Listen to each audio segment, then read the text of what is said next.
don't halfway punish anything.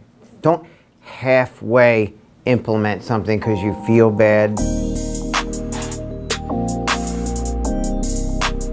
So once you determine an action from step 2, take the action. Take it fully to 100% every single time. It's kind of like any time, I think probably everybody in here has been in a restrictive situation with a restraint, and when you determine that you need to take that next step towards a restraint, you need to do it with 100% conviction. Right? You cannot hesitate. You can't be like, all right, well, I'm just gonna try to maybe halfway get this. No, you go in, you do the restraint, you hold it until the person's safe. And then afterwards, if you want to go back and say, should I have done that? The answer should, to me, always be yes. I'm not big on regret. I'm not big on I'm sorries. Anybody that works with me typically knows that.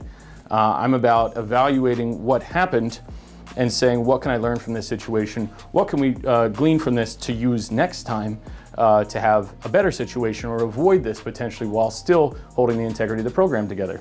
This is one of those things where it's not necessarily an action, but just taking your action to 100% is really, really, really important. Once you've determined something, go with it. It's not crisis related, but when using a decelerative procedure to decrease a behavior, punishment. Same thing. I would say, don't halfway punish anything.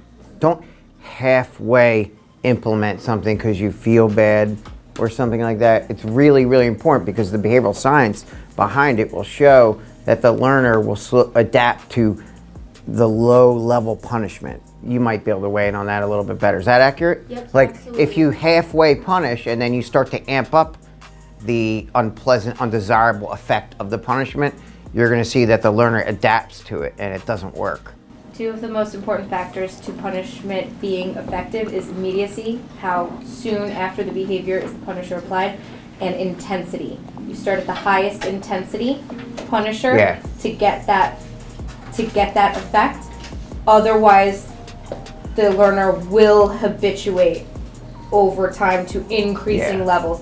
If you say I'm going to start low and then I'm going to increase the intensity, they adapt to it. And it's different, totally different area. It just made me think of that. But it's just something that a lot of behavior analysts are like, well, let's go least to most restrictive with the punishment. No. Least to most restrictive with procedures, positive stuff first, functional equivalence, you know, prompting. And then, but when you do decide to do something that decreases behavior, you got to be all in. All right, it's just important to know that. I rarely use any kind of undesirable consequences, even with employees, with people. But when I do, it's like not pretty. So you just don't halfway do anything. All right.